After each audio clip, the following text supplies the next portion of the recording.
Welcome to this guide on understanding the Mini Mental State Examination, or MMSE. In this video, we'll explore the structure, purpose, and practical applications of the MMSE, one of the most widely used tools in assessing cognitive function. The MMSE is a brief 30-point questionnaire that serves as a key tool for healthcare professionals in screening for cognitive impairment and monitoring changes over time. It evaluates critical cognitive functions like memory, attention, language, and visual spatial skills. Let's dive into its structure and usage, starting with its primary goal. The main purpose of the MMSE is to provide a quick assessment of a patient's cognitive abilities. This helps in detecting early signs of cognitive decline, which is crucial in conditions like dementia. Additionally, it allows healthcare professionals to track the progression of cognitive impairment over time and evaluate how effective treatments or interventions have been. Doctors and researchers both use the MMSE, making it a versatile tool across clinical and research settings. When it comes to who administers the MMSE, it is typically conducted by trained healthcare professionals.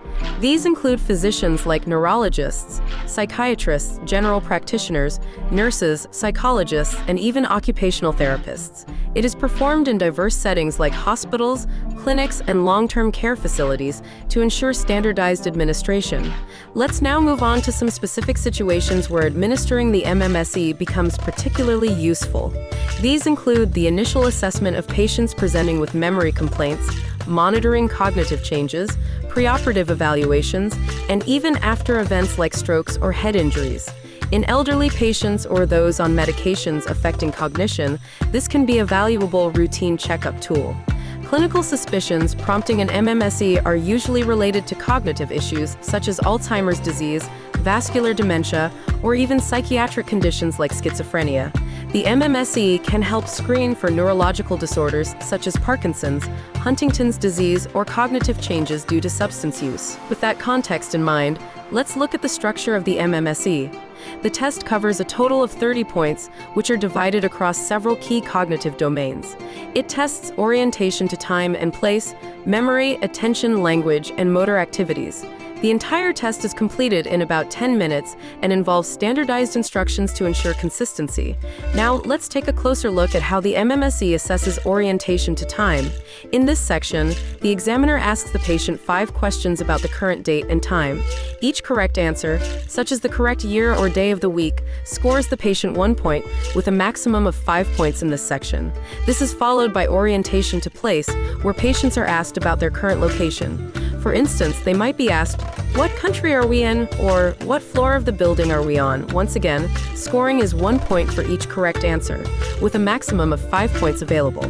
Let's begin with the registration section of the MMSE, which contributes 3 points to the total score. Here, the examiner names 3 unrelated objects, slowly and clearly, such as apple, table, and penny. The patient is then asked to repeat these objects back. This tests immediate memory, and scoring is straightforward. The patient receives 1 point for each object correctly repeated on the first attempt. Next, we move on to the attention and calculation section, which is worth 5 points. In this section, there are 2 options for testing. Option 1 is known as serial sevens. The patient is asked to subtract 7 from 100 and continue subtracting sequentially. The expected answers would be 93, 86, 79, 72, and 65. If the patient answers correctly, 1 point is awarded for each correct response. If serial sevens are too difficult, option 2 is to spell the word world backwards, letter by letter. The correct sequence is DLROW, and once again, 1 point is awarded for each correct response, with a maximum of 5 points available in total. After the attention and calculation section, we test recall, which accounts for 3 points.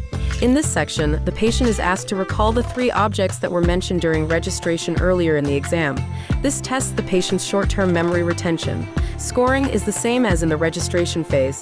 1 point is awarded for each correctly recalled object, with a maximum of 3 points.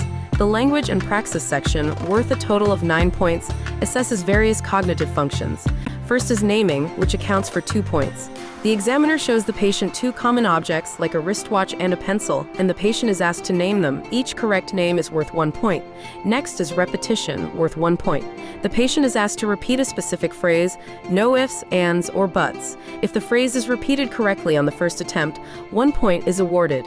The verbal command section, which is worth 3 points, requires the patient to follow a 3-stage command. The command is, take this paper in your right hand, fold it in half, and put it on the floor. This tests the ability to understand and execute complex instructions, and the patient receives 1 point for correctly completing each part of the command. In the written command section, the patient is given a written instruction, close your eyes. This tests the patient's ability to read and comprehend simple commands. If the patient follows the instruction and closes their eyes, they are awarded 1 point. Writing is another component, worth 1 point. The patient is asked to write a sentence of their choice. The sentence must be coherent and include a subject and a verb. If the sentence is meaningful, the patient receives 1 point. Finally, we have the drawing section, which also contributes 1 point. Here, the patient is asked to copy a design of 2 overlapping pentagons. This tests visual, spatial, and constructional skills. If the patient correctly reproduces the figure with all angles and intersections, 1 point is awarded. Now, let's look at how MMSE scores are interpreted. The maximum possible score is 30 points. A score between 24 and 30 generally indicates no cognitive impairment. Scores in the range of 18 to 23 suggest mild cognitive impairment. And finally, a score of 0 to 17 indicates severe cognitive impairment. It is important to note that educational level and cultural background can significantly influence these scores. Therefore, scores should always be interpreted in the context of other assessments and patient history. There are several important considerations when using the MMSE.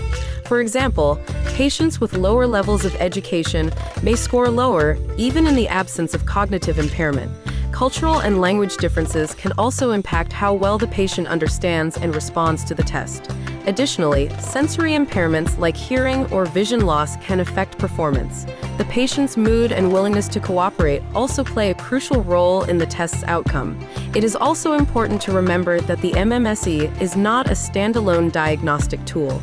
It should be used as part of a comprehensive cognitive assessment that includes medical history, clinical judgment, and additional diagnostic tests. Now let's talk about the limitations of the MMSE. While it is a valuable tool, it has its shortcomings. For instance, it is less sensitive to mild cognitive impairment and may not be effective in detecting the early stages of dementia. Furthermore, the MMSE provides limited insight into a patient's executive functions, like abstract thinking and problem-solving skills. There is also the risk of cultural bias, as some test items may not be appropriate for individuals from different cultural backgrounds. Repeated testing can also pose a challenge, as familiarity with the test can lead to improved scores without actual cognitive improvement. To conclude, the MMSE is a highly valuable tool for assessing cognitive function, particularly in the early detection of conditions like dementia. However, it must be administered and interpreted by trained professionals as part of a broader strategy for patient care. Its regular use aids in monitoring the progression of cognitive diseases and the efficacy of treatments. For further reading, please refer to the seminal paper by Folstein and colleagues, Mini Mental State, published in the Journal of Psychiatric Research. Additional resources can be found through the National Institute on Aging and the Alzheimer's Association, which provide guidelines on dementia assessment. The World Health Organization also offers tools for mental health evaluation, and local clinical protocols should be consulted for institution-specific guidelines. Please like and subscribe to TuringMedSchool. Good luck with your preparation.